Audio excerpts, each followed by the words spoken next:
Taoiseach, it's now more than 3 years since the then Taoiseach Micheál Martin gave a very clear commitment. In response to questions from my colleague Catherine Murphy, he said he was opposed to the state entering long-term leasing deals for social homes. To quote him directly, he said, "No local authority should be on the other side of this, engaging in long leases with institutional investors." He followed that up a few weeks later with another very clear statement. He said, "Long-term leasing is bad value. That is my view, and I continue to make it clear." The practice, we were told, would be phased out, except it wasn't.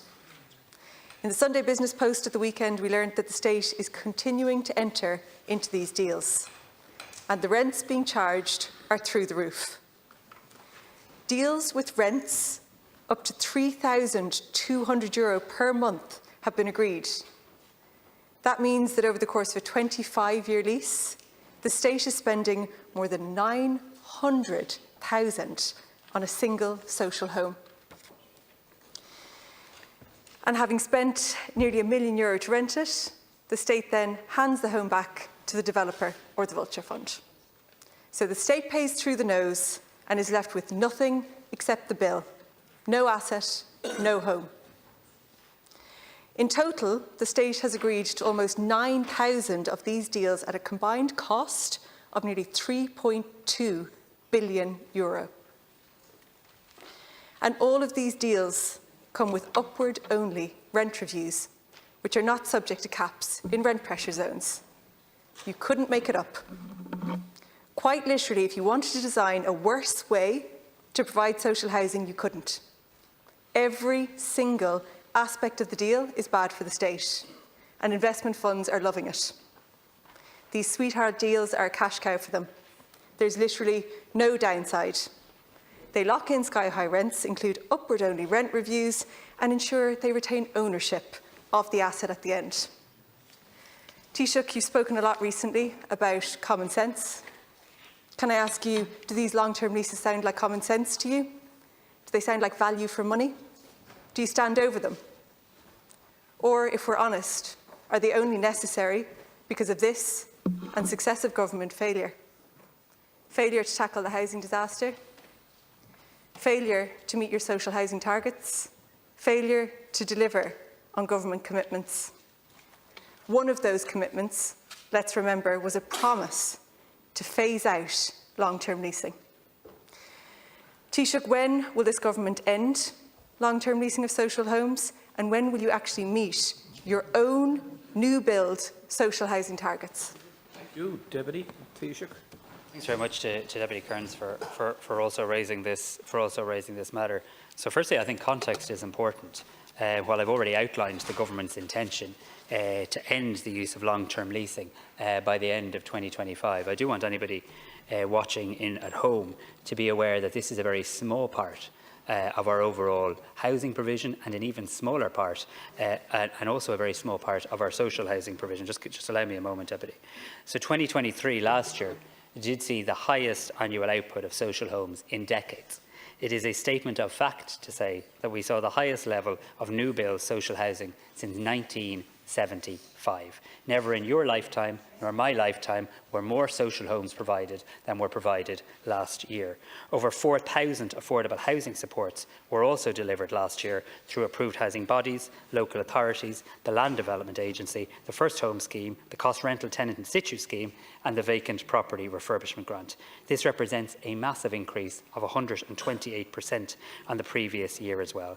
We now have over 1,600 cost rental homes already being delivered, and funding is now in place to support the delivery of more than 4,000 affordable homes by 21 local authorities. And I say this for context, because yes, long-term leasing has been an element of housing provision, because in an emergency you use every tool at your disposal.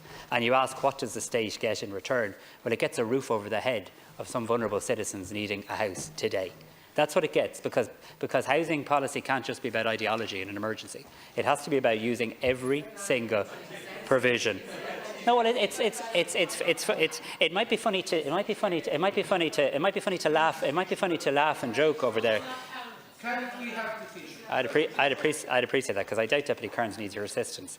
But it might be funny to laugh and tease over there in relation to this. But there's real people living in these homes. There's real people with roofs over their head, and there's additional housing solutions that this government has invested taxpayers' money in providing. Because when it comes to housing, we take a pragmatic view. Unlike some of you who rule this out and rule that out, we will use every tool at our disposal to maximise the availability of housing supply for our citizens. That is a good thing to do in an emergency. But let's be clear, the views of the Taoiseach are the views of myself as Taoiseach, are the views of the three parties in this government. We do want to see an end to long-term leasing. We've been clear that the use of long-term leasing will end by the end of 2025. And I do need to say there's figures out there that I don't believe to be accurate, because a figure of 3.25 billion has been stated, but that's based on the cost of all leasing over 25 years, and it's based on 8,900 operational units. These figures assume that all operational leased units have a remaining term of 25 years. That is not the case. So we need to be very careful and accurate about the figures we put out there. It's not, Deputy. I don't really know what touching Taoiseach, you reel off a whole load of figures to say you want to give context to the situation, but you leave out the very important figures that give context to the situation, which is record homelessness, record house prices, record people stuck in their childhood bedroom. And I think that context is pretty important as well. You might be new to the job, but Fine Gael certainly isn't. This government isn't. Your party's been in office for 13 years now. Clear commitments have been given, including a commitment to end long-term leasing. The practice of long-term leasing is actually just one of those broken promises. So you're now promising that it will be phased out, just like when Micheál Martin was the Taoiseach, he promised it would too, 3 Taoiseachs ago.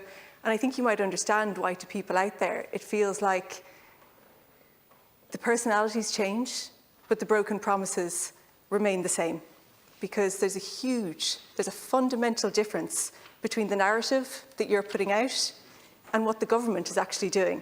So even yesterday I heard you on the Pat Kenny show saying that we need at least 50,000 homes per year, but the government set out a target as 33,000, and the Minister for Housing is saying that that won't change, at least until next year. Thank you, Deputy. So you're not in opposition, you're the leader of this government. If you want to change that, why don't you?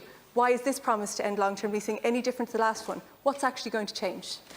Taoiseach, please. See, I respect you, but please don't misrepresent my position at all, because I never said, ever said anywhere that there'd be 50,000 homes built this year. So let's not try to create a rift where one doesn't exist. What I said very clearly is this country needs to build 250,000 new homes between 2025 and 2030.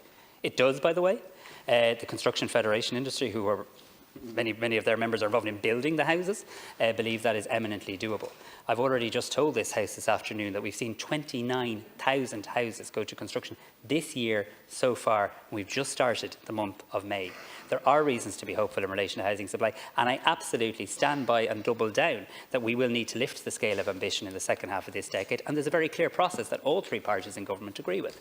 We will publish a draft national planning framework in the month of June that will set out indicative headline numbers that will go out to consultation, and finalised breakdown and composition of those numbers will be published in the autumn. There's no broken promise in relation to the phasing out of long-term leasing. It's the exact commitment the government has consistently been giving that it will end by the end of 2025.